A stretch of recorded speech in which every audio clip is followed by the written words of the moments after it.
안녕하세요. TV닥터 건강클리닉의 연규옥입니다. 이 몸속 어딘가에 출혈이 있다고 하면 사실 걱정이 이만저만이 아닐 텐데요. 이 소리 없이 찾아오는 뇌출혈 그리고 상부 위장관 출혈이 이 중장년층에게서 많이 발생한다고 합니다. 오늘은 이 내용에 대해서 자세히 알아보는 시간 준비했습니다. 먼저 준비된 화면부터 만나보시죠. 과식을 했거나 스트레스를 받았을 때 속이 쓰리고 타는 듯이 아팠던 경험 있으실 텐데요. 이런 위장 증상을 치료하지 않고 방치하면 출혈로 진행될 수 있다는 사실 알고 계셨나요? 최근 이런 증상으로 고통을 호소하는 중장년층이 증가하는 추세라고 합니다. 위, 식도, 십이지장 등에서 출혈이 발생하는 것을 상부 위장관 출혈이라고 하는데요. 우리나라의 경우 인구 1000명당 1명꼴로 빈번하게 발생하고 있는 상부 위장관 출혈.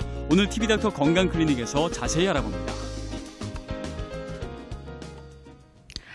네, 과로를 하거나 스트레스를 받을 때 이 속쓰림 증상들 한 번쯤은 경험해 보셨을 텐데요. 이 속쓰림만 있더라도 많이 불편하고 힘들게 되는데 이 출혈까지 생긴다면 아마 그 괴로움은 더 배가 되지 않을까 하는 생각이 듭니다. 오늘 상부 위장관 출혈에 대해서 자세히 알아볼 텐데요. 한국병원 소화기내과 박찬선 과장과 함께하겠습니다. 과장님 안녕하세요. 네, 안녕하세요. 네, 반갑습니다. 이제 오늘 저희가 알아볼 질환이 상부 위장관 출혈입니다. 네. 상부 위장관이라고 하면 먼저 어디를 말하는 건지 궁금하거든요. 네. 혹시 연기옥 아나운서는 위가 어디에 위치해 있는지 정확히 아시나요? 위는 이쪽에 있지 않나요? 예. 네, 뭐 잘 알고 네. 계시는데요. 그 일반 분들은 보통 그 위가 정확히 어디에 그 위치해 있는지 잘 모르고 계시는 분들이 많습니다. 네, 그래서 헷갈릴 때가 있어요. 위의 위치를 뭐 이렇게 손으로 표현하자면은 이제 이 정도 위치에 위치해 있습니다. 네. 예. 그 위와 식도나 아니면 십장의 구조를 그 그림과 함께 설명드리겠습니다. 예. 그림을 보시면 우선은 복부와 그 흉부를 나누는 횡격막이라는 그 얇은 막이 있고요. 그래서 식도는 이쯤에서 끝나고 그 위와 연결이 됩니다. 그래서 그 위의 위 부위는 그 횡격막에서 좀 왼쪽으로 치우쳐져 있고 네. 위의 그 아랫 부위는 간 밑을 돌아서 우측까지 연결이 됩니다. 그리고 나서 십이장이 연결이 되고요. 그 이 위는 크게 세 부위로 나눌 수 있습니다. 그래서 윗부인 기저부, 가운데 부인 체부, 그리고 그 아래쪽 부인 전정부로 나눌 수가 있습니다. 그래서 보통 분들이 그 명치라고 말씀하시는 거는 주로 식도와 위가 만나는 이 접합부를 그 주로 명치라고 말씀을 하시는 거고요. 네. 그래서 우리가 이제 그 구토를 하게 되면은 그 위에 윗부인 기저부가 일부가 딸려 올라가면서 식도 그 아래 부위까지 올라갔다가 다시 내려오게 됩니다. 그래서 이 구토를 여러 번 하다 보면 이게 반복이 되면서 당연히 그 이쪽 부위에 그 멍이 드는 경우도 있고 그 굉장한 통증을 느끼기도 합니다. 예. 그래서 위는 일반적으로 위산이 분비가 되는데 그 여러 가지 원인에 의해서 위산 분비가 그 과다하게 일어난다거나 아니면은 그 위산이 분비됐을 때 방어하는 기전 자체가 여러 가지 이유 때문에 그 손상이 되면은 그때부터 속쓰림을 느끼기도 하고 궤양이 생기기도 하고 더 악화돼서는 출혈까지 이어질 수가 있습니다. 네, 그리고 이런 출혈 같은 것들은 뭐 병변에 따라서도 다 다를 수 있고요. 네. 그리고 연령을 가리지를 않습니다. 그렇군요. 그럼 뭐 젊은 분들에게도 많이 생길 수도 있다라는 말씀이신 것 같습니다. 그러면 오늘 이제 저희가 알아볼 질환이요. 그동안 저희가 알아봤던 뭐 위식도 역류 질환이나 염증 이런 것보다는 조금 더 심각한 상태를 말하는 것 같거든요. 그럼 증상도 단순히 뭐 속이 쓰린 정도가 아닐 것 같은데 어떻습니까? 예, 이제 이런 것들이 악화가 되면은 뭐 이제 속이 쓰린 증상을 그 떠나서 이제는 그 상부 위장관에서 이제 출혈이 발생하게 됩니다. 네. 예, 그림을 보시면 그래서 우선은 그 출혈의 양이 많을 때 이것이 십이장으로 소화가 안 되고 남아있다가 결국은 토하게 되는데요. 네. 그때 붉은색 혈액을 토하면서 이제 우리가 이런 것들을 이제 토혈이라고 부르고요. 그리고 이제 그 출혈되는 양이 그렇게 많지 않고 계속 지속적으로 조금씩 그 생길 경우는 그것이 결국은 십이장을 지나 대장을 지나서 소화가 돼서 변으로 나오게 되고 이럴 경우에는 혈액이 위에서 위산과 만나서 헤마틴이라는 물질을 생성하면서 검은색으로 바뀌게 됩니다. 그래서 검은색 변이 나오는데 보통은 60cc 이상 이렇게 출이 나면은 검은색 변을 볼 수 있다고 하고요. 그리고 이제 그 출혈이 많이 났는데 토하지 않고 그것이 빨리 그 십이장이나 대장으로 내려온다. 그럴 경우에는 상복부 출혈이지만 그럼에도 불구하고 혈변을 보시는 경우도 있습니다. 그래서 이런 것들이 지속될 경우에는 빈혈 수치가 떨어지면서 현기증도 느끼실 수가 있고요. 네. 그리고 어지럼증이나 아니면 갑자기 이게 쓰러지는 그런 증상까지도 느끼실 수가 있습니다. 네. 이제 뭐 증상에 대해서 말씀을 해주셨는데 그렇다면 이 상복위장관 출혈은 왜 발생하는지 원인이 어디에 있는 건지도 궁금하거든요. 예. 자, 표를 보시면 그 출혈의 원인을 이렇게 좀 정리를 해놨는데요. 우선은 가장 흔한 거는 그 소화성 궤양입니다. 그래서 발생률은 뭐 35에서 50%까지니까 뭐 심하게 따지면은 이제 2명 중 1명까지도 될 수가 있고요. 네. 그리고 이제 주로 간이 안 좋으신 분들이 발생하는 정맥류 출혈도 5에서 30%까지 될 수가 있습니다. 그리고 토하면서 생기는 말로리 병도 5에서 15%까지 발생할 수가 있고요. 네. 드물게는 악성 종양과 양성 종양도 출혈의 원인이 될 수 있고 그리고 출혈한 환자 중에서 약 5% 정도는 그 특별한 원인을 못 찾는 경우도 발생할 수 있습니다. 네, 그렇군요. 이제 궤양부터 종양까지 이제 원인을 좀 설명을 해주셨는데 보면 이제 몇 가지 좀 익숙한 것들도 있고요. 또 생소한 질환들도 있습니다. 한 가지씩 살펴볼 텐데 먼저 말로리병이에요. 이거는 어떤 질환을 말하는 겁니까? 예. 그 말로리 병은 그 많이 들어보시진 못하셨는데 그런데 많이들 발생을 하고 있습니다. 예. 그래서 말로리 병이라는 것은 그 식도나 위 점막에 이렇게 선형으로 손상이 발생하시는 겁니다. 네. 그림에서 여기 이제 식도가 끝나고 위가 연결되는데요. 네. 이 부위에서 이렇게 선형으로 찢어지면서 그 아래에 있는 그 점막 아래에 있는 뭐 혈관이라든지 아니면 그런 조직들이 밖으로 튀어나오면서 이제 결국은 출혈까지 발생을 하게 되는 거고요. 네. 이런 것들은 주로 이제 위식도 접합부 근처에서 발생하는데 식도보다는 오히려 좀 더 그 아래쪽에 위점막에서 많이 발생을 합니다. 그리고 발생하는 원인으로는 뭐 대부분 심한 구역감, 구토 그리고 기침이 심할 때에도 그 이렇게 발생할 수가 있습니다. 예, 그래서 말로리병의 케이스를 보여드리겠습니다. 네. 예, 사진을 보시면 예, 왼쪽 사진을 보시면 77세 남자인데요. 검은 변이 지속이 돼서 내원하였습니다. 네. 내시경을 하였을 때는 뭐 특별히 검은색 뭐 출혈 같은 건 안 보입니다. 네, 깨끗한 것 같아요. 예, 네. 그래서 내시경을 그 회수하는 도중에 그 명치 부위, 즉 위식도 접합부 아래쪽에 이렇게 선형으로 이제 그렇죠 점막이 찢어져 있는 경우가 네. 이제 보였고요.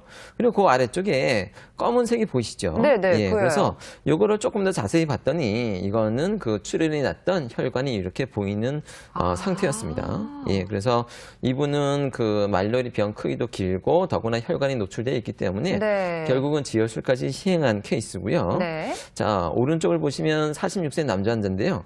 건강검진을 받는 도중에 갑자기 토유를 했습니다. 예, 그래서 들어가 봤더니 위에 이제 혈액이 많이 고여 있고, 네. 그리고 내시경을 반전해서 봤더니 이 식도 부위에서 이렇게 출혈이 지속적으로 이렇게 흐르고 있습니다. 네, 피가 계속 나는 것 같아요. 예, 그렇습니다. 그래서 이제 그 내시경을 다시 빼면서 봤더니 역시 그 이제 위 점막이 찢어지면서 점막 아래의 조직이 이렇게 튀어나와 있습니다. 그래서 여기서 결국은 계속 출혈이 지속되었던 거고요. 네. 이제 이걸 조금 더 크게 보시면 이제 이렇게 출혈이 지속되는 것을 볼 수가 있습니다. 그래서 특히 이 46세 남자 환자분 같은 경우에는 네. 이제 자기 자신의 건강을 체크하기 위해서 검진을 했다가 토요일까지 하셨는데요.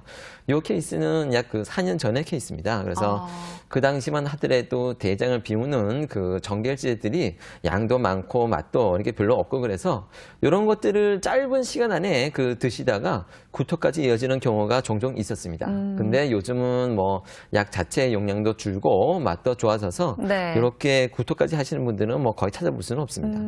그렇군요. 네, 또 케이스를 더 준비를 예. 해주셨죠. 네, 보면서 설명 들어볼게요. 자, 다음 사진을 보시면요. 왼쪽 사진은 26세 남자 환자인데 그 술을 드시는 도중에 이제 토요일을 해서 내원했습니다. 젊으신 분인데요. 네. 예, 그렇습니다. 그래서 위식도 접합부를 이렇게 이제 물로 씻어 봤더니 여기 보시면 아까 전보다도 오히려 좀 더 긴 말로리 병이 보이고 있습니다. 네. 그래서 이제 셀라인으로 더 이제 세게 씻어 봤더니 이렇게 더 이제 뭐 3cm 이상 길게 이제 말 그대로 찢어져 있고요. 네. 그리고 이제 조직이나 이제 혈관들이 노출되어 있어서 이분도 결국은 이제 지혈술 시행한 환자입니다. 그래서 이런 토혈 증상들이 결국은 나이랑은 뭐 별로 상관이 없다는 그렇네요. 게 예, 이렇게 네. 보여주고 있습니다. 그래서 다음 사진을 보시면 55세 남자 환자인데요. 알코올 가능 경화가 있던 분이십니다. 그래서 토요일에서 내원했을 때는 처음에는 뭐 정맥류가 있겠거니 하고 생각을 했었는데 그게 아니라 예, 여기를 보시면 이렇게 좀 이제 찢어져 있고 네. 출혈이 지속되고 있고요. 네. 고기를 자세히 보고 있는데 시간이 그 몇 초 사이에 지나면서 출혈이 점점 더 발생했습니다. 아. 예. 그래서 결국은 이분은 그래서 이제 정맥류 치료를 하게 되었습니다. 그렇군요. 자, 아무래도 진짜 이 질환은 이제 젊은 사람들도 누구나 걸릴 수 있다라는 거 이제 보여주신 것 같은데 다음으로 알아볼 질환이 소화성 궤양입니다. 뭐 소화성 궤양은 워낙에도 많이 들어보기도 했고요. 현대인들이 좀 많이 걸리는 질환이기도 하죠. 예, 그렇습니다. 아까 표에서 보여드렸지만, 뭐, 원인 중에 거의 뭐 50%까지 차지하는 경우도 있거든요. 네. 예, 그래서, 우선은 소화성 궤양이 생기는 것에 대해서 잠깐 알아보도록 하겠습니다. 네. 예. 다음 사진을 보시면, 예. 위 및 십이지장에서 이제 위액이 노출되고 있고요. 이제 그러는 소화관 점막이 이제 결국은 이제 손상이 되면서 이제 궤양이 발생하게 됩니다. 그래서 이런 궤양이 발생할 때는 이 깊이를 좀 따져봐야 되는데요. 네. 그래서 조직 결손의 깊이가 이제 점막 이하로 더 깊으면 우리가 궤양으로 생각을 하고요. 그렇지 않고 좀 덜 파였다. 이럴 경우에는 이제 미란으로 생각을 하게 됩니다. 그래서 이제 미란성 위염이란 말이 이제 이래서 탄생을 하게 된 겁니다. 아. 예. 그렇군요. 그러면 이제 뭐 궤양이 이제 있다라고 진단을 받게 되면 모두 다 좀 출혈을 걱정을 해야 되는 건지 어떻습니까? 예, 뭐 그렇지는 않습니다. 꼭 궤양이 있다고 출혈이 발생하는 건 아니고요. 네. 출혈이 발생하느냐는 궤양의 정도나 아니면 크기나 아니면 궤양의 위치에 혈관이 이렇게 지나가고 있느냐 이런 것들에 따라서 출혈이 발생하게 됩니다. 예. 다음 사진을 보시면 네. 예, 이렇게 궤양 출혈의 단계를 여러 단계로 나눌 수가 있습니다. 그래서 대표적인 거를 좀 설명을 해드리면요. 왼쪽 사진을 보면은 1A 단계입니다. 그래서 보시면은 여기 이렇게 빨간 줄이 이렇게 쭉 지나가 있죠. 네, 네. 예, 이것은 바로 출혈이 이렇게 지속적으로 이렇게 발생하고 있는 겁니다. 그래서 실제로 보면은 이 출혈에 나오는 이 혈액의 굵기가 1mm도 잘 안 되는 경우인데요. 이제 언뜻 보시면 이게 되게 적지 않느냐라고 생각하실 수 있지만 네. 위라는 한정된 공간에서 보면은 이게 굉장히 많은 출혈이고요. 아, 네. 네, 특히 1A 단계 같은 경우에는 이제 치료를 받지 않으면 목숨을 잃을 수도 있는 그런 아주 위험한 단계입니다. 네, 예. 네. 그리고 오른쪽 사진을 보시면요, 뭐 왼쪽 사진보다는 좀 덜하지만 네. 계속 피가 옆으로 이렇게 계속 이렇게 새어 나오고 있습니다. 그래서 이 1B 단계도 이렇게 치료를 하지 않으면 오히려 1A 단계처럼 더 악화될 가능성도 있습니다. 예, 다음 사진을 보시면요. 네. 예, 왼쪽 사진은 2A 단계입니다. 예, 근데 다행스럽게 뭐 피가 나오거나 그런 거는 이제 보이지는 않죠. 네, 네. 예, 그런데 여기 보시면 궤양의 한 가운데 빨갛게 보이는 점이 보입니다. 아, 그래서, 점인가요? 예. 네. 그래서 이게 이제 무엇이냐 하면요, 궤양 점막 아래에 있던 혈관이 궤양이 이렇게 파이면서 네. 결국 혈관이 노출된 겁니다. 네, 그래서 뭐 비록 지금 출혈이 발생하지는 않지만 그렇지만 이것을 치료하지 않고 있으면 이것 또한 역시 출혈을 일으킬 수 있는 충분한 경우가 있어서 네. 이 단계까지는 꼭 내시경적 지혈술을 시행하게 됩니다. 예. 오른쪽 사진을 보시면 요거는 2B 단계인데요. 네. 왼쪽 사진과는 다르게 궤양이 이렇게 응고된 피로 부착돼 있어서 덮여 있습니다. 예. 그래서 왼쪽 사진보다는 뭐 이렇게 출혈의 가능성이 떨어지기는 하는데요. 네. 근데 이제 요 단계가 발견이 되면 과연 내시경적 지혈술을 할 것인가 말 것인가 여부를 이게 꼭 정해져 있지가 않습니다. 네. 그래서 환자의 상태를 종합적으로 이렇게 보면서 결국은 이제 치료를 결정하게 되는데요. 왜냐하면은 지금 부착돼 있는 검은 응고된 혈액을 이렇게 잡아서 이제 뜯으면서 제거하는 순간 그러면 밑에 이제 어떤 원인 때문에 출혈이 발생할 수 있는지도 알 수는 있지만 네. 반대로 그것이 그 원인이 돼서 오히려 출혈을 안 하고 있는 것을 출혈을 하게 만들 수도. 하게끔 그렇죠. 야기를 할 수 있기 때문에 네. 그래서 이런 경우에는 그 환자 상태를 종합적으로 보고 이제 지혈술을 할 것인가 말 것인가를 판단하게 됩니다. 네, 예. 이렇게 뭐 여러 가지 단계로 또 나뉘는 걸 볼 수 있었는데요. 예. 근데 이제 뭐 출혈이 한 번 있었던 환자분들은 이게 치료를 하고 시간이 지나도 나중에 또 출혈이 생길 수도 있다고 하더라고요. 그러면 지금 이제 말씀해 주신 이런 출혈의 단계에 따라서도 재출혈의 가능성이 좀 달라질 것 같은데 어떻습니까? 예, 그렇습니다. 이러한 그 출혈의 단계를 나누는 것도 결국은 어떻게 재출혈을 하느냐 그런 네. 위험도에 따라서 이렇게 나누게 됐고 그것 때문에 치료 기준을 삼는데요.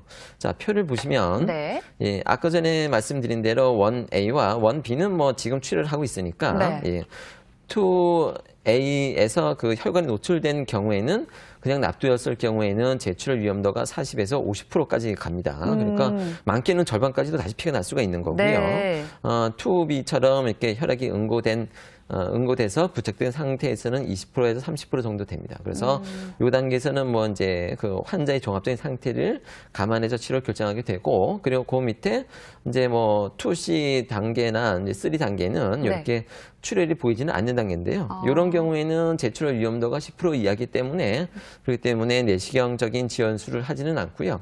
대부분 다 약물 치료로도 다 좋아지게 됩니다. 그렇군요. 네. 이제 또 소화성 궤양의 환자분들 예를 준비를 해 주셨는데요. 환자분들의 예를 좀 보면서 설명을 더 들어보도록 하겠습니다. 예. 예. 사진을 보시면 그 왼쪽 사진을 보시면 46세 남자인데요. 네. 예, 그렇습니다. 그 체부의 네. 그 후벽 쪽에 이렇게 궤양이 있고 궤양 사이에 혈관이 노출되어 있습니다. 그래서 지금도 뭐 결국은 계속 이제 피가 새고 있죠. 네. 예, 그리고 요 부위에서 조금 더 이제 위 부위를 봤더니 이때도 궤양이 있고 이제 그 궤양 밑에 있는 뭐 조직들이 일부 좀 이렇게 튀어나와 있고 여기서도 결국은 계속 이렇게 그 피가 나오고 있습니다. 그래서 이 분은 뭐 아까 보셨던 대로 그 1B 단계이기 때문에 네. 그 지혈술을 시행한 그 케이스였고요. 네. 오른쪽 케이스의 경우에는 91세 여자 환자입니다. 뭐 연세가 아주 많으시죠? 네, 많으시네요. 예. 네, 그래서 이제 내시경을 시행해 봤더니 궤양 한가운데 요 가운데 이렇게 그 혈관이 도드라져 보이고 있습니다. 네. 네, 그래서 이분도 아까 전처럼 봤던 대로 그 2A 단계라서 그 지혈술을 시행하게 되었습니다. 네. 예, 그리고 네. 다음 사진을 보시면요. 그 왼쪽 사진에서는 그 전정부 쪽에 큰 궤양이 있고 거기서 이렇게 피가 새고 있는데요.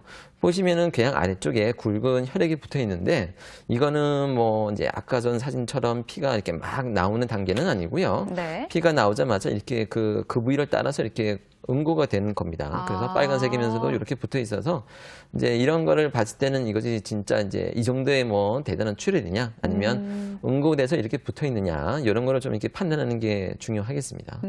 그리고 이제 오른쪽 사진을 보시면 네. 68세 남자 환자인데요. 이 환자는 위암으로 위 부분 절제술을 시행을 받은 환자입니다. 예, 그래서 이런 환자 같은 경우에는 위가 대부분 짧기 때문에 네. 내시경으로 들어가다 보면 뭐 바로 12장까지 들어갈 수가 있는데요. 12지장에 이렇게 그 검은 혈액들이 가득 차 있습니다. 예, 지금은 사진이 좀 반전이 돼서 위쪽으로 보이는데요. 그래서 네. 이렇게 내용물이 많기 때문에 뭐 출혈이 어디서 나는지를 이제 알 수가 없었고요. 그런데 이제 활동성 출혈이 없었기 때문에 네. 6시간 이상 금식하고 났더니 이렇게 깔끔하게 다 소화가 돼서 출혈이 나는 병변을 조금 더 찾아볼 수가 있었고 네. 그랬더니 이렇게 이제 위에 여러 군데에서 이렇게 궤양들이 있었다는 것을 찾을 수가 있었습니다. 그렇군요. 예. 네. 자, 그리고 다음 사진을 보시면 이번에는 12장 쪽으로 조금 더 깊이 들어왔는데요. 네.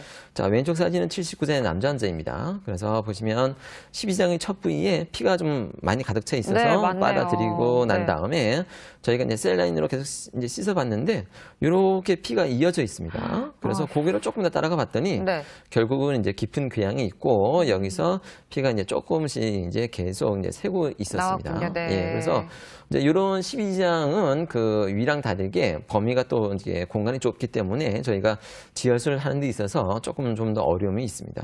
자, 그리고 오른쪽 사진을 보시면 65세 남자 환자인데요. 네. 뭐 출혈이 없기는 하지만 궤양이 여러모로 이렇게 다발성으로 있고 그리고 그 하얀색 염증성 이제 물질이 부착되어 있고 검은 헤마팀이 계속 이렇게 많이 부착되어 있습니다. 그래서 이제 범위가 한 군데가 아니라 네. 여러 군데입니다. 그래서 이런 경우는 뭐 출혈까지는 잘 생기지는 않지만 네. 그렇지만 출혈과는 다르게 대부분 환자들이 그 복통을 호소하면서 병원에 내원을 하게 됩니다.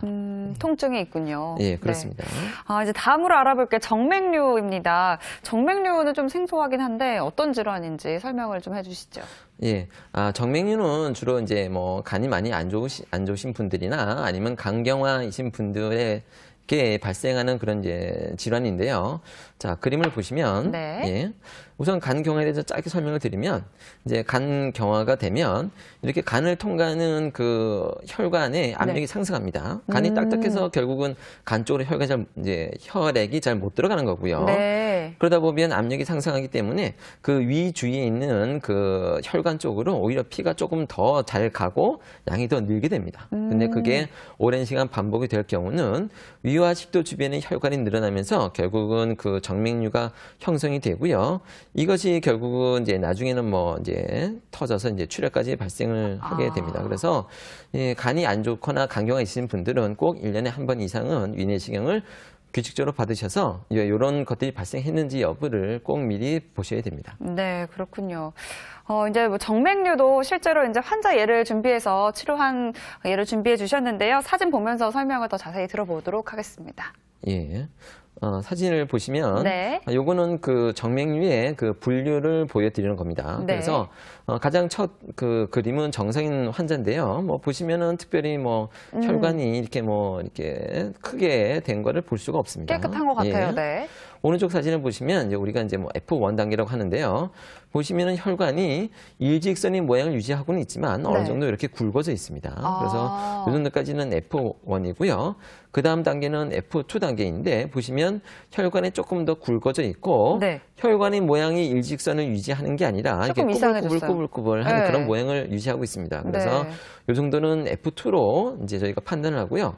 그 다음 보시면 F3인데요. 네. 그 궤양의 정맥류의 굵기가 훨씬 더 굵어지고 그리고 이 굵기 자체도 일정하지 않고 굵었다가 이제 좀 굵었다가 얇았다가 하고 모양도 아주 불규칙한 모양을 보이고 있습니다. 그래서 네. 이런 정맥류 분리에 따라서 우리가 그 F2 이상이 되면은 뭐 내시경증이 나는 시술을 안 하더라도 예방적인 그 약물을 복용을 하게 되는데 네. 근데 이 예방적인 약물이라는 게 부작용이 심해서 이렇게 우리가 원하는 만큼 고용량으로 사용할 수가 없습니다. 그렇군요. 그럼 실제로 이제 식도 정맥류 있었던 환자 사진 보면서 이야기 좀 나눠보겠습니다. 네. 예.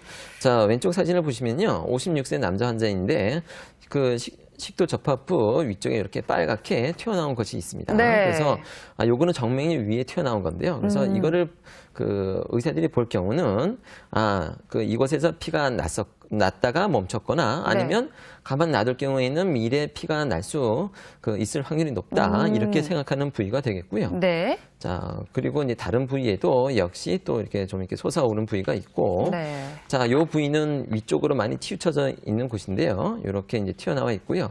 요 정도 범위까지는 뭐 밴드 결절 수술이 가능한 범위입니다. 자, 그리고 오른쪽 사진을 보시면 59세 남자 환자인데 이 분은 뭐 출혈은 없었습니다. 네. 네, 그렇지만 그 정맥류를 이제 결절한 시술을 받았는데요. 왜 그러는 거 하니 이분 같은 경우에는 이제 식도 중간 부위부터 그 혈관이 이렇게 굵어져 있고요. 네. 아래쪽으로 가면 더 굵어져 있습니다. 그래서 이분 같은 경우는 F2에서 약물을 투여해도 정맥류가 조금씩 더 악화가 되기 때문에 그 예방적 결절술을 시행했고요. 그래서 이 예방적 결절술을 시행하고 난 다음에 효과는 조금 이따 다시 보여드리도록 하겠습니다. 네. 예. 그리고 이번에는 이제 식도를 지나서 위로 들어왔는데요. 네. 예, 보시면 뭐 포도 네, 송이가 뭐 그러니까요. 맺힌 것 같기도 하고요. 네, 네. 예.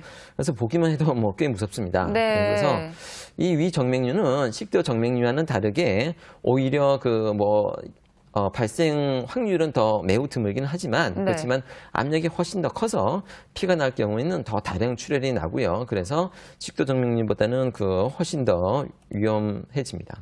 그렇군요. 이제 다음으로 알아볼 게 양성 종양이 있는 경우인데요. 이제 뭐 양성 종양이라고 하면 사실 뭐 이제 악성과는 달리 조금 덜 위험하지 않을까 이런 생각이 네. 드는데요. 이런 양성 종양도 좀 출혈을 일으킬 수 있나 보죠? 예, 그렇습니다. 양성 종양을 보면은 뭐 크기가 작을 때는 그냥 양성 종양이 뭐 분명합니다. 네. 그렇지만 크기가 커지거나 아니면은 조직학적인 악성 변화를 겪게 되면은 양성 종양 역시도 악성으로 변할 수가 있습니다. 예. 그렇군요. 예. 그래서 사진을 보시면 네. 왼쪽에는 72세 여자 환자고 오른쪽에는 82세 여자 환자인데요. 네. 이게 지금 보면 동그란 혹이 보이시죠? 네, 예, 네. 근데 이거는 이제 뭐 위장관 기질 종양이라고 하는 건데 크기가 약 3cm가 넘었습니다. 이 당시에. 크네요. 예, 네. 그렇습니다. 그래서 내시경으로 이렇게 제거를 하기에는 출혈의 가능성이 너무 크고 그래서 요 분들은 이제 외과로 가셔가지고 이제 부분적인 절제술을 통해서 이제 치료를 받으신 환자분들이십니다. 네. 이제 다음으로 알아볼 게 악성 종양인데요. 이제 악성 종양으로 출혈이 발생했다고 하면 사실 어느 정도 또 많이 좀 진행이 된 상태가 아닐까 싶은데요. 과장님 어떻습니까? 예, 그렇습니다. 우리가 뭐 이제 2년에 한 번씩 국가 검진을 통해서 위내시경 하는 이유도 네. 결국은 이 악성 종양을 일찍 찾기 위한 건데요. 악성 종양 때문에 출혈이 됐다고 하면은 그거는 대부분은 진행성 위험까지 그렇게 진행된 경우가 많습니다. 예. 사진을 보시면 네. 왼쪽에는 78세 여자 환자고 오른쪽에는 80세 여자 환자인데요. 뭐 시청자분들이 보기에도 이제 이상한 이제 혹 같은 것들이 여러 군데 있고 네. 그리고 그 혹의 표면조차도 많이 좀 이렇게 모양이 안 좋습니다. 네, 예. 출혈도 있어 보이고요. 예, 그래서 이런 경우에는 뭐 이제 조직 검사를 통해서 당연히 이제 진행성 위험이라는 게 뭐 진단이 됐고요.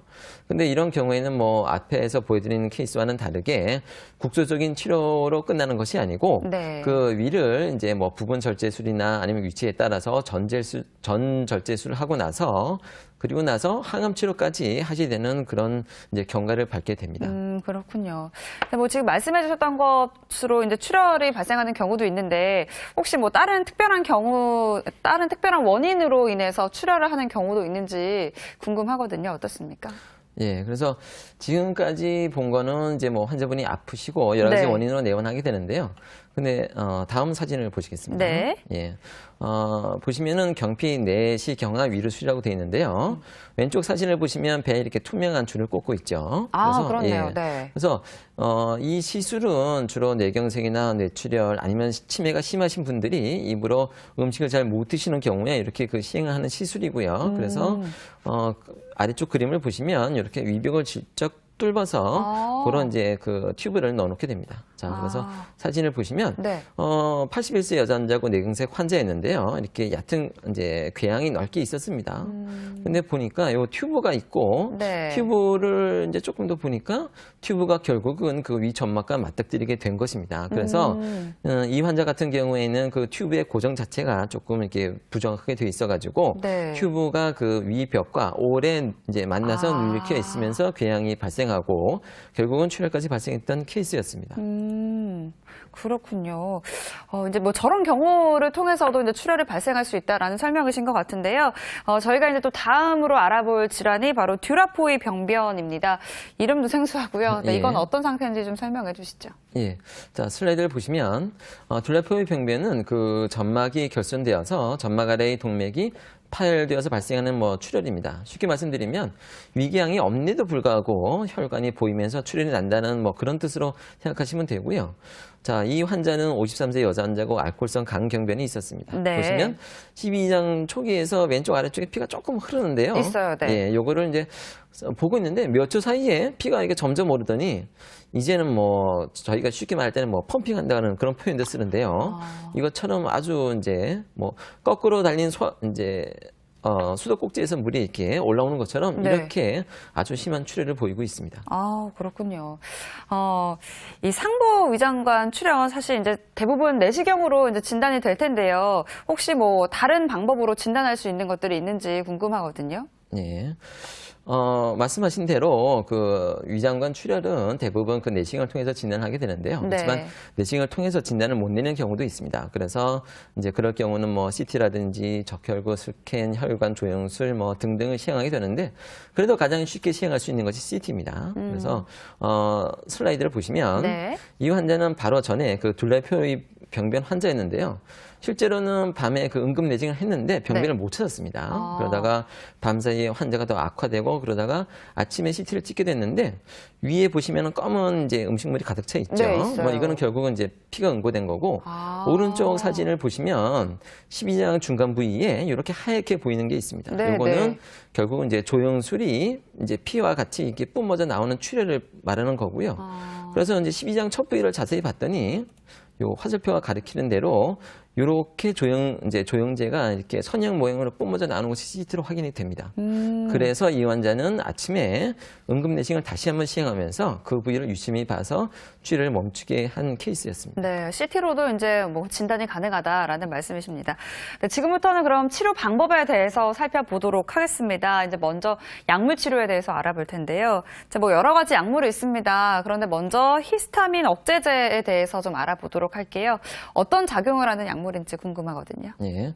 자, 히스타민 억제제는 그 위에서 위산이 분비되는 기전 중에 그 한 가지를 그 막아주는 그런 기전으로 해서 위산이 분비를 이렇게 줄여줍니다. 예. 그래서 이제 요거를 이제 주사제나 약으로 이제 사용하시면 속쓰림을 덜 수가 있는데요. 근데 요 약제는 뭐 이제 현재 많이 사용하는 약제보다는 약간 좀 효과가 좀 약하기 때문에 출혈하는 경우에는 뭐 그렇게 많이 사용하지는 않습니다. 그렇군요. 근데 뭐 아마 이제 워낙에 요즘에는 뭐 인터넷이나 뭐 TV를 통해서 정보가 많기 때문에 시청자 여러분들도 한 번쯤 들어보지 않았을까 싶은데요. 다음으로 알아볼 게 이제 프로톤 펌프 억제제입니다. 이건 어떤 작용을 하는 약물인지 설명해 주시죠. 자, 그림을 보시면요. 아까 전 그림이랑 좀 다르게 그 막아주는 위치가 좀 다릅니다. 네. 아래쪽이죠. 그래서 네, 네. 요거는 그 세 가지 경로의 마지막 코스를 막아주는 그런 약입니다. 그래서 아까 말씀드린 그 히스타민 억제제보다는 그런 위산의 분비를 막아주는 효과가 훨씬 더 강해서 네. 특히 궤양 출혈일 때 아주 이렇게 잘 사용하는 약제입니다. 그렇군요. 이제 다음으로 알아볼 게 혈관 수축제인데요. 어떤 경우에 이 약물을 사용하게 되는지 궁금하거든요. 예, 이 혈관 수축제 같은 경우에는 네. 간이 그 안 좋으셔서 이제 발생하는 정맥류 환자에서 이제 주로 사용하는 약이고요. 그래서 기전은 이제 뭐 내장, 세동맥의 수축을 좀 유발해서 위장관 쪽으로 가는 혈류의 양을 줄여주는 겁니다. 예, 그래서 출혈을 일시적으로 좀 막아주는 거고요. 그래서 정맥류 출혈을 해서 쓰는데 내시경 시행하기 전에 이렇게 정맥으로 주사를 하면은 네. 이제 출혈이 일시적으로 줄면서 저희가 이제 내시경으로 지혈하기가 훨씬 더 편해지는 경우가 많습니다. 네. 이제 다음으로 알아볼 약물이 에피네프린입니다. 오늘 뭐 처음 듣는 약물들 많이 나오고 예. 있는데요. 어떤 약물인가요? 자, 이 약은 그 앞에 약들은 다 이제 정맥으로 주사를 해서 들어갔던 거고요. 이 에피네프린은 직접 내시경을 통해서 병변에 주사를 하는 그런 약제입니다. 그래서 병변 주위에 주입해서 주변 조직이 부풀어 오르면서 혈관을 압박하고 주위 병변의 혈관을 수축하는 그런 작용을 하게 됩니다. 네. 자, 그래서 이렇게 사진을 보시면 이렇게 네. 궤양이 있는데 궤양 주변에 그 주사를 해서 결국은 이제 부풀어 올라서 압박을 하게 되고 심지어는 이렇게 궤양이 이렇게 안 보일 정도로 이렇게 압박을 하게 됩니다. 신기하네요. 네. 이제 지금까지는 이제 약물 치료에 대해서 알아봤습니다. 이번에 이제 알아볼 내용이요. 이 시술이 필요한 경우에 대해서 좀 알아볼 텐데요. 먼저 클립을 이용한 치료 방법이라고 합니다. 클립을 이용한다는데 어떤 방법인가요? 예. 자, 슬라이드를 보시면 혈관 주위에 점막까지 함께 묶어서 직접 혈관까지 묶어주는 방법입니다. 자, 보시면은 이제 왼쪽에 이제 카테터는 거고요. 네. 이걸 통해서 이제 그 병변까지 가면은 이 카테터 앞쪽에 클립이 장착되어 있는데 이거를 확대해서 보시면 이렇게 악어 입처럼 이렇게 벌어지기도 하고 그리고 끝에 악어 이빨처럼 날카로운 게 있어서 조직을 이렇게 꽉 물 수가 있습니다. 네. 그리고 이제 이런 클립들은 이제 뭐 여러 가지 크기가 이제 다양하고 그러기 때문에 아주 많이 사용하는 방법입니다. 실제 이제 클립을 이용해서 어떻게 또 치료가 되는지 설명을 좀 해주시죠. 네. 자, 이번에는 이제 위궤양 케이스인데요. 네. 아까 보셨던 46세 남자 환자고요. 이렇게 후벽에 궤양이 보였고, 그래서 클립을 이용해서 출혈이 나는 곳이 네. 밑에 부위를 이렇게 찝어주게 됩니다. 아. 예. 그러면은 이제 우선은 출혈이 멈추게 되고 네. 이런 환자를 그 다음날 다시 내시경을 해보면은 이렇게 클립이 잘 붙어 있고 그리고 궤양의 그 바닥 표면도 많이 호전이 되고 있습니다. 네. 색깔도 또 선홍빛으로 바뀌었고요. 네. 그리고 다음 케이스를 보시면 아까 보셨던 뭐 91세 여자 환자였습니다. 그래서 그 혈관이 노출된 것을 이제 클립으로 찝었고 이분도 역시 그 하루가 지나서 봤더니 클립도 잘 유지가 되고 있고 궤양 바닥도 이렇게 잘 덮이고 있습니다.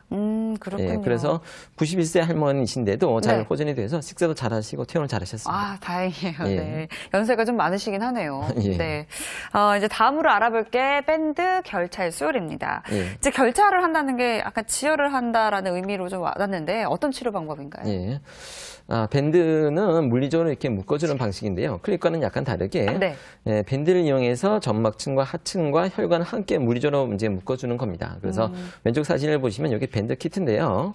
자, 요 부위를 녹색이 되고 이렇게 눌러주면은 오른쪽에서 보시다시피 이렇게 검은 고무줄이 여기에 이렇게 딱 착용이 되게 됩니다. 그런 다음에 벽면에 대고 이제 빨아들여주고 그 다음에 이 왼쪽을 통해서 공기를 넣어주면 밴드가 앞으로 이렇게 튀어나가면서 묶어지는 방법입니다. 예. 그리고 이제 이런 거를 하는 경우에는 내시경을 이제 넣었다 뺐다를 자꾸 반복하다 보면 환자분들이 상처도 나고 그것 때문에 더 불편하십니다. 그래서 네. 그렇게 많이 이렇게 넣었다 뺐다를 반복할 경우는 이런 이제 튜브를 입과 식도까지 이렇게 넣어 놓고 그래서 이 튜브를 통해서 내시경에 넣었다 뺐다를 반복을 하면은 환자분이 좀 더 편안하시고 이런 튜브는 이제 이물질 제거 쓸 때도 쓰기도 합니다. 그렇군요. 이 밴드 결찰술로 치료한 환자분의 예도 또 준비가 네. 되어 있죠? 네, 설명 자, 들어볼게요. 그래서 사진을 보시면 59세 남자 환자인데요.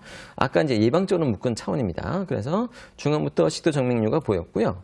그래서 이제 이렇게 되고 공기를 빨아들이게 되면 병변이 요 이제 그 캡 안으로 이렇게 들어오게 됩니다. 약간 그래서, 튀어나오는 것처럼요. 그렇죠. 네. 그래서 이게 공기를 넣어서 이제 보시면은 이게 검은 게 고무줄이 있다가 사라지면서 이렇게 묶였죠. 묶인 거군요. 예, 그렇죠. 네. 그래서 요 환자를 다음에 보시면은 아래쪽에 밴드가 잘 그 묶여져 있는데요.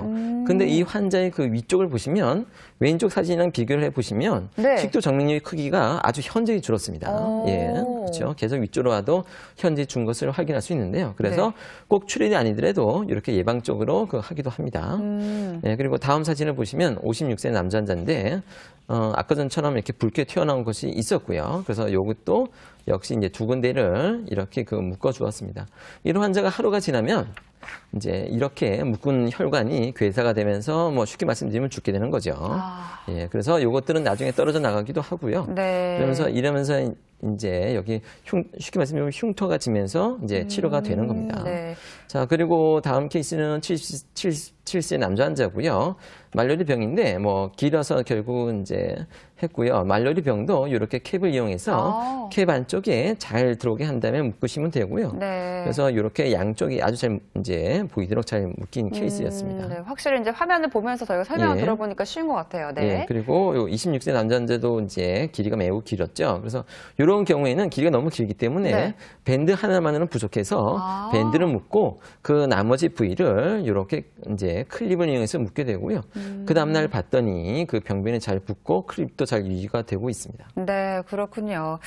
이제 다음으로 알아볼 저희 치료 방법은 SB 튜브입니다. 이건 어떤 방법인가요? 예, 뭐 이름이 조금 어렵기는 네. 하죠. 예, 그래서 이것들은 그 간경화 환자에서 이렇게 정맥류 치료를 하는 건데요. 뭐 내시경을 못하거나 환자 상태가 아주 위중하거나 그럴 때 일시적으로 하는 치료입니다. 왼쪽 사진을 보시면 아래쪽 튜브에 공기를 넣고 그래서 이렇게 이제 넣어지고요. 그 다음에 저희가 잡아당겨서 네. 이거를 위에 고정시킨 다음에 자, 이렇게 됐죠. 네, 그다음에 네, 네. 그 위쪽 튜브에다 공기를 넣게 됩니다. 그러면 요게 식도에서 걸리면서 식도를 이렇게 눌러주는 그런 작용을 합니다. 그래서 결국은 뭐 이렇게 두 튜브에 이렇게 공기가 빵빵하게 채워지게 되는 원리를 이용해서 출혈을 이제 지혈하게 됩니다. 네, 이렇게 좀 확장을 해주는 거네요. 네. 네. 이제 또 다음으로 알아볼 게 전기 소작입니다. 전기 소작 이거는 어떤 치료 방법인가요? 예. 자, 그래서 요 이제 사진을 보시면 그 기계의 주로 이제 윗부분을 통해서 하는 건데요. 이런 카세터를 역시 내시경을 통해서 넣고 이제 끝부위를 보시면 이렇게 집게처럼 벌어집니다. 네. 집게가 뭐 클립보다는 크게 작은데요. 이런 상태로 해서 이제 병변을 문 다음에 전기를 통해서 이제 보내면 응고가 되면서 혈관을 수축시키는 방법입니다. 네. 이제 이번에 또 알아볼 게 아르곤가스 치료 방법과 그리고 또 시아노 아크릴레이트 주입요법이 있는데요. 간략하게 설명을 좀 부탁드리겠습니다. 자, 아르곤가스는 이제 뭐 전기와는 좀 다르게 가스가 이제 빛이 열의 에너지로 변하면서 출혈 부위를 응고하게 되는 거고요. 이게 사진을 보시면 이제 여기서 왼쪽 사진을 보시면 이렇게 빛이 나오는 게 보이죠? 네네. 네, 그래서 그 점막이나 아니면 점막 바로 아래까지 아주 얕은 부위를 지혈을 하게 됩니다. 그래서 오른쪽 사진을 보시면 이게 화살표 아래쪽에 있는 그런 혈관들이 네. 이런 아르곤가스를 시행하고 나면 위쪽처럼 검게 변하고요. 네, 그리고 이제 시아노 아크릴레이트는 뭐 아주 드물게 사용하지만 위정맥류에서 사용하게 되고요. 그래서 요 약의 특징은 네. 혈액과 만나면 바로 응고가 됩니다. 그래서 이제 바늘을 이용해서 찔러주고 거기다 바로 넣어주면 거기에 있는 혈액과 바로 응고가 되면서 이제 그 피가 나는 곳이 막히게 되는 그런 원리입니다. 네, 뭐 여러 가지 이제 다양한 치료 방법들에 대한 설명을 들어봤는데요. 오늘 이제 상부 위장관 출혈의 원인과 치료 방법에 대해서 알아봤습니다. 특히 이제 또 과장님께서 이제 병원에 갈 때 꼭 챙겨야 할 것이 있다고 하시는데 어떤 건가요? 예, 우선 이런 증상이 발생해서 병원에 오실 때는 그 혈변이나 토혈의 양상을 좀 잘 보시고 오실 필요가 있고요. 네. 만약 그런 게 어려울 시에는 뭐 요즘 뭐 스마트폰 많잖아요. 그쵸. 그런 걸로 사진을 찍고 오시면은 저희가 보고 판단하기 아주 좋습니다. 그리고 증상이 발생한 후에는 아무것도 드시고 않고 오시는 게 좋습니다. 예, 심지어는 출혈이 나는데도 불구하고 그 음식물이 많아서 네. 그 출혈 부위를 못 찾거나 지혈에 실패하는 경우가 있습니다. 예, 그리고 되도록이면 보호자와 같이 오시는 게 낫습니다. 그래서 응급실에서 저희가 설명을 드리고 이렇게 빨리 치료를 하려고 해도 네. 동의서가 안 되는 경우가 있습니다. 그렇기 때문에 보호자랑 같이 오시고요. 그리고 되도록이면 드시는 약을 가지고 오시면 환자분의 상태도 빨리 알 수 있고 그리고 혹시 내시경 하기 전에 무슨 전 처치가 필요한지 네. 그런 것도 쉽게 알 수가 있습니다. 네, 그렇군요. 이제 뭐 환자의 상태에 맞는 이런 적절한 치료들도 중요하겠지만요. 이 상부 위장관 출혈을 예방할 수 있으면 더욱더 좋을 것 같다라는 생각이 네. 드는데요. 예방할 수 있는 방법이 있을까요? 예.